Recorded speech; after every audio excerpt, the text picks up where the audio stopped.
Hey everybody, Greg Pruett here with the Idaho Second Amendment Alliance. It is January 27th, 2026. I wanted to do a video about this Minnesota shooting with Alex Pretti. And we're going to talk about a number of things today. We're going to talk about LaVoy Finicum. We're going to talk about the standoff in Nevada between the Bundys and the federal government. We're going to talk about what's happening in Minnesota.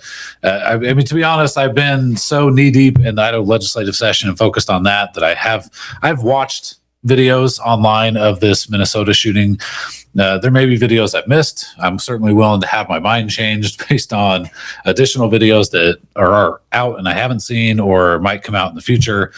But I think that's all getting lost in what I think is a very concerning road that some people on the right are basically making all the arguments for the gun grabbers and using the same arguments that gun grabbers have been using for a really long time. And we certainly don't want to be doing that as a pro-Second Amendment community. So with that being said, obviously tragedy when someone's getting killed, and I don't think anybody wants to see this happen.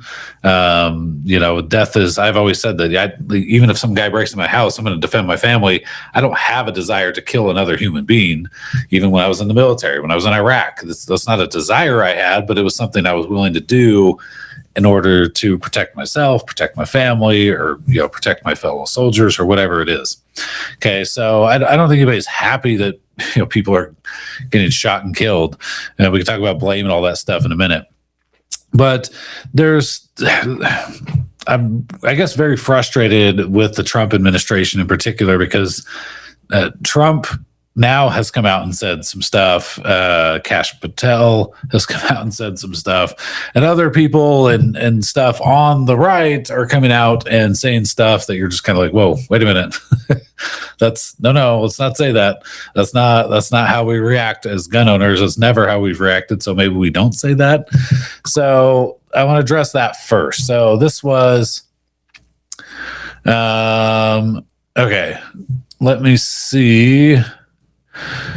This was on Fox News, okay, and this is Kash Patel. He said, "You cannot bring a firearm loaded with multiple magazines to any sort of protest that you want. It's that simple. You don't have the right to break the law and incite violence." So there's two kind of separate things here. The first part is what's extremely concerning because he's saying you can't bring a firearm loaded with magazines to any sort of protest that you want. Well, yeah, you kind of can. That's what the First Amendment is for. You can protest. That's your First Amendment right. Second Amendment right is to be able to carry and defend yourself. So, I mean, that's, and by the way, tyrannical government hashtag. What is he talking about multiple magazines? I know a ton of people. I don't always do it, but I do sometimes carry more than one magazine. Lots of people do. And there's people within the Trump administration that are trying to say, well, because he had multiple magazines, he was a terrorist. He was out to assassinate people and stuff. I'm like, wait, what? What is happening here? What freaking world are we living in where this is the argument that you're bringing to the table is that, well, you can't bring guns to a protest. Look at this. Here, I pulled up a couple pictures really fast. Here's a rally that we did at the Idaho Capitol. This is 2016. Okay, there's a lot of guns in that picture there. Might not be able to see a bunch of them, but there's a bunch, I promise you. Hey, here's one. We literally marched down the streets of Boise. You can't see my gun because it's on my hip. Tons of guns in there. Okay, plenty of firearms. You can see a few in there. This one is literally, we were either protesting or doing a rally. I think we were protesting and we were frustrated that the legislature wasn't. Anyway, this is literally inside the Idaho Capitol building. A whole bunch of guns in there too. Okay, there's a guy got his firearm. He's got a rifle right there. Protests and guns. If you come to Idaho, you're going to go to a protest. There are going to be guns there. Okay, it's not illegal. It shouldn't be illegal. So I don't. Again, And then I assume lots of people at our rallies and protests have had more than one magazine. We've seen some pretty crazy stuff over the years at our rallies and stuff. So I just, but then he says you don't have that right to break the law and incite violence. Well, sure. I mean, but that's different. Okay, when you're exercising your rights, and that's all legally protected, or should be, depending on what state you live in. So I don't quite understand that. And then he also said, he went on to say, I don't know of any peaceful protester that shows up with a gun and ammunition rather than a sign. Like, what in the left-wing freaking talking point is that? I'm speechless because I don't know what to freaking say. I have some words that want to come out of my mouth, and I'm going to refrain from doing that. But what? Again, for most Idahoans, when we're going to a protest, we're just carrying, and that's just another event in the day. It's not like we never take our guns anywhere and then we only take it to the protest. I mean, maybe some people do, but the vast majority of people, they're just carrying because they carry all the time, not because it's protest or a rally or whatever. They're carrying at Walmart, they're carrying at the grocery store, the gas station, the movie theater, whatever. Okay, so then Benny Johnson, he's a conservative guy on there. Patel went on his show and said, what I'm asking people to do on the ground in Minnesota is, why would you bring a firearm in a situation that is so volatile right now, where so many arrests have been made, where so many people are coordinating to attack and expose federal law enforcement officers? That is just not smart. It is just not going to lead to a good scenario. And so we need everybody to tamp down, obviously, on that side. Okay, we'll get into that in just a moment. Trump today also this, I think it's from today. It was in a press briefing. I think it was outside. I saw the video of this one. It said, you can't have guns. You can't walk in with guns. You can't do that. What? Like, what? What are we talking about, Trump? This is, yes, you can. You can have a gun, walk down the street. You can have a gun, walk down the street and protest, or walk down the sidewalk, whatever. Now, if you want to get into, should you be in the street? Should you be, doing what this guy was doing? That's fine. But just to be clear, that's not, no, President Trump. Yes, you can have guns and you can protest. You can walk into a protest with a gun, completely legal. Okay. So it's crazy. Anyways, and that's just those two. There's been a slew of other people criticizing this guy because he had 2 magazines, or he had this type of gun, or whatever. Okay.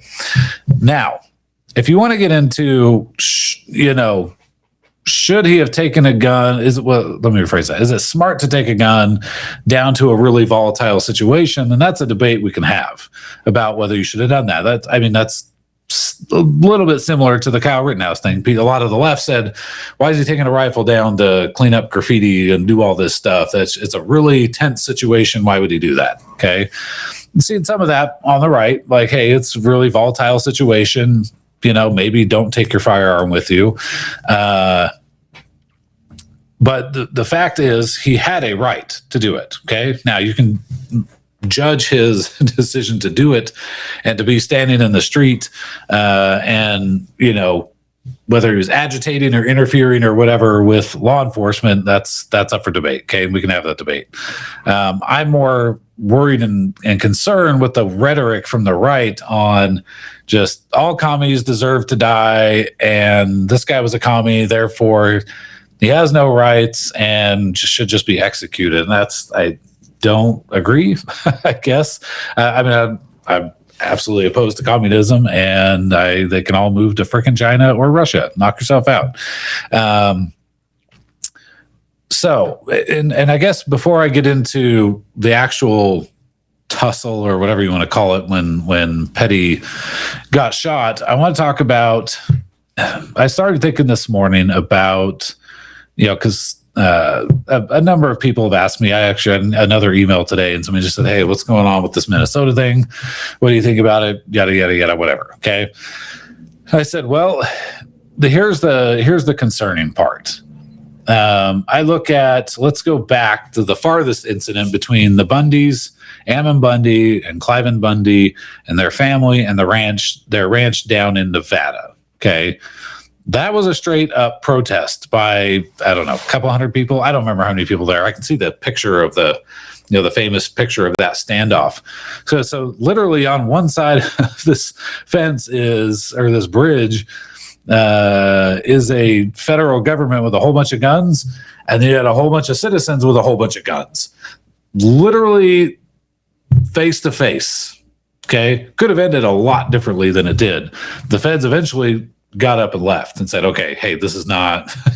Let's not have this fight here." Okay, so the feds got up and left. And if you don't know anything about that Nevada standoff, then I guess you can go look it up. What if the feds had just started gunning all of those Americans down? Okay. And again, I'm not saying that the Bundy situation is the exact same as this guy. What I want, I guess, conservatives to think about is you got to be really, really, really careful when you're just encouraging the federal government and these agencies to impose this power on you. Because at some point probably soon, okay, well, Trump's going to be out in a couple of years. And if AOC takes over the freaking country, God help us, what do you think that's going to look like? Okay, all of a sudden the ATFs are, knocking on all of our doors, or they're showing up at protests, or they're doing whatever, and you show up to protest the ATF doing some unconstitutional thing, and you've got a firearm, and maybe they just start executing people because you're inciting violence, or you're brandishing, or you're doing something. So any power that you want to wield over your enemies, just remember, when they get power, it's going to be wielded at least in the exact same way, if not worse. Typically it's worse, okay? And it just gets worse and worse and worse and worse. And the abuse of power and all that kind of stuff just exacerbates from there. And so, I think about that situation. How would we have reacted as conservatives in that particular situation? There were people who on the left who did want that to happen. They thought, hey, arrest these people or start shooting. They're violating the law. They're inciting violence against the federal government and so on. Okay. Look at the wildlife refuge in Oregon, the Malheur Wildlife Refuge. Okay. You had an armed takeover of a building in Oregon by conservatives, okay, or people associated with the conservative movement. And then you had federal agents again trying to come in and put an end to that situation. Eventually led to the death of LaVoy Finicum. If you've never watched the video of LaVoy, he was heading to Oregon to go meet with the sheriff there was a public town hall event. And so there's drone footage of this, and they're coming around the bends. And as LaVoy comes around, LaVoy's driving, there's a handful of other people in the vehicle. You hear a couple shots ring out as they approach. There's a police barricade. Okay. So there's a barricade of vehicles, and then there's a bank as you're looking at this, it's on the left-hand side around these vehicles. And there's shots ringing out before they get to that barricade. Okay, so the feds had already started shooting at them, and as they're hitting the bank, LaVoy tries to go around into this really deep snow, and one of the agents, I don't remember, I want to say he was FBI, had kind of ran out in front of the vehicle. Not very smart. Okay, and eventually the vehicle stops. LaVoy gets out. He's got his hands in the air. He's yelling, shoot me, or whatever, as he's getting out of the vehicle. At one point, and this is disputed, nobody really knows what was in LaVoy's head until, except for him, and he's not here anymore. He either stumbles and his right arm comes down, or the feds say he was going out. They weren't sure if he was going to pull a firearm. So they shoot and kill LaVoy Finicum. Again, is that justified? Is it justified in that moment? Because, LaVoy was driving right at this police barricade. Was it, he was part of the armed takeover of the refuge. So it's okay to just shoot him and execute him because of that. Again, we want to be careful. At the end of the day, the government will always impose its power and will over you, and whoever's in power ultimately controls how that force is wielded. And so don't set up for them for when the liberals take over again at some point, and they will, because that's the political pendulum that we're all living in. Don't set it up for them to be like, well, you guys said it was okay for ICE agents to just start shooting and executing people. So, and you shouldn't have guns. So let's go ahead and ban guns in public everywhere, which is, by the way, what Hawaii and California and a couple other states are trying to do. That case is going before the U.S. Supreme Court here soon. Okay. So now let's get to the actual incident. Okay. And we're not going to sit here and debate the illegal immigration, and these guys are trying to enforce the laws and kick out the violent drug lords and illegal immigrants and pedophiles and all this stuff. Fine, kick them all out. I don't care. Let's talk about this specific incident. Again, I've watched a bunch of videos and angles. There may be some that I haven't seen. So if somebody sees one, just drop it in the comments. Let me know what I need to look at. And with the advent of AI, it's kind of scary, because at this point, it's hard to know what's real and not real. And that's kind of scary. And then you'll have somebody that's got a still frame picture. Like, okay, well, in the heat of the moment, the still frame picture doesn't really, it doesn't really mean much. Okay, this all happens within a few seconds. What I don't know is the 15, 20, 30 minutes leading up to this, what was this guy doing? Because I've only kind of seen right before he gets shot. Okay, there's some of these videos, well, maybe all of them have it, I think. They're blowing these freaking whistles. Okay, and left-wing agitators, if you've ever dealt with them, we've dealt with them here in Idaho on a number of times. They're just obnoxious turds. They can't sit there and debate and debate the issues and the justification for their beliefs. It's just, let me be as loud and annoying as possible just to piss people off. So they are extremely annoying, and they're sitting there blowing freaking whistles when you start watching this video. So one of the main videos I saw was the whistles are blowing and some lady is recording, and of course, I swear her phone drops down just as stuff is happening. And I'm like, really? Why did that camera angle go away? Anyway, so from what I can see, he's out in the street. Okay. And it's a little bit hard to tell who's who in all of this, because the agents aren't, they're not necessarily all dressed the same, and they kind of blend in with stuff at times or with other people. But he's out there filming with his phone, and he's trying to move a car forward or something like that. At some point, he goes over and there's a lady, and I don't know if an agent was talking or dealing with this lady, and it looked like she was maybe falling down, and he was trying to possibly help her up. And as that's all happening, he gets pepper sprayed. Okay, the Alex Pretti gets pepper sprayed. He goes down to the ground. And at that point, 4 or 5 agents, I think, come around him, and it appears though the agent, they obviously saw his firearm, drew his firearm out, and it looks, at least in one of the angles that I've seen and one of the slow-mos that I've seen, that the agent must have put his finger on the trigger and discharged the firearm.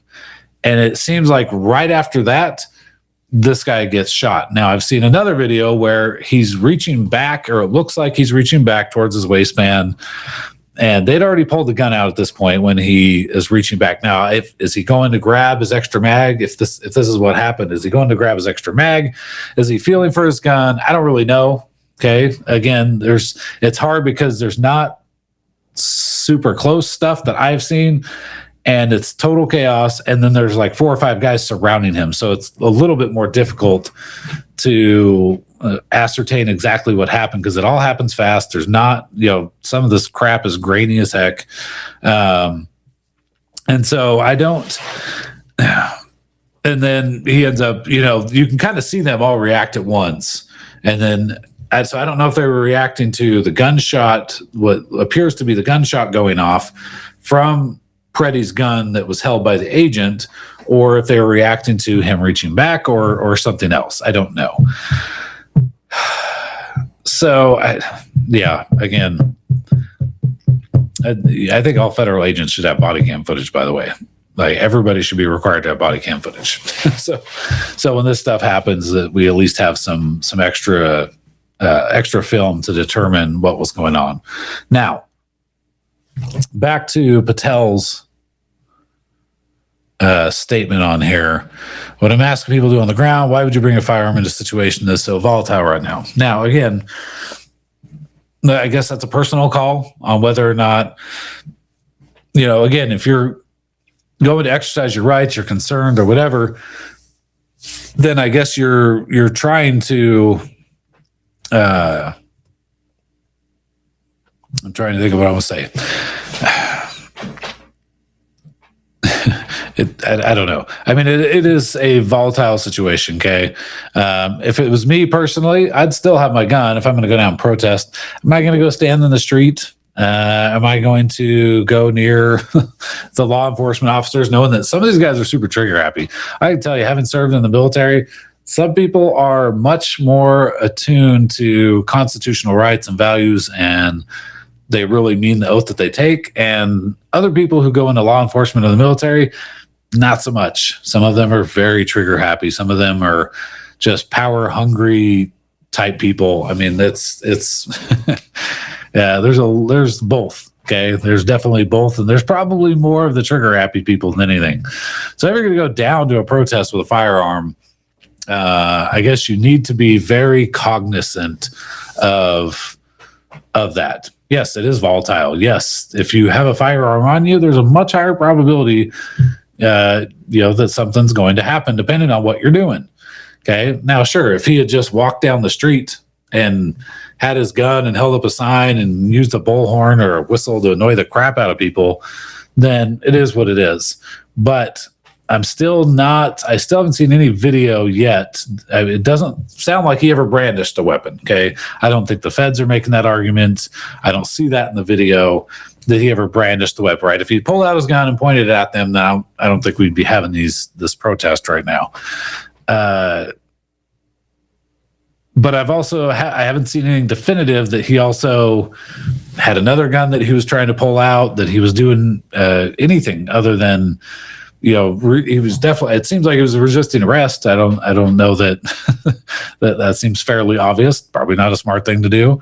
But in terms of what caused them ultimately to fire the weapon, was it the ICE agent grabbing his gun and discharging it negligently? Was it Pretti, did he go and reach for his magazine to hand it to them? Did he not realize his gun was gone and he was trying to draw it to do something? I don't know. We'll never know unless there's some body cam footage with some audio that will let us know what may or may not have been said in that quarrel that was happening in the middle of the street there. So anyway, that's all I have. I guess my main message to gun owners is don't make the gun grabbers arguments for them. Regardless of who it is, whatever the American citizen is, whatever their beliefs are, don't make the arguments for them that we should ban guns in public. Don't do this, don't do that. Just leave your Second Amendment at home always, and then you won't get shot. That's not quite how our country works. So you want to argue about how smart or stupid this guy is, that's totally fine. We can have that discussion for sure in that debate about whether you should be in the street and be a left-wing agitator and all that kind of crap. But we have a Second Amendment right. We have a First Amendment right. We should defend those at all costs, because without those, we're no better than Iran. We're stuck under tyranny, and there's nothing you can do about it. So anyway, that's all I've got for now. God bless.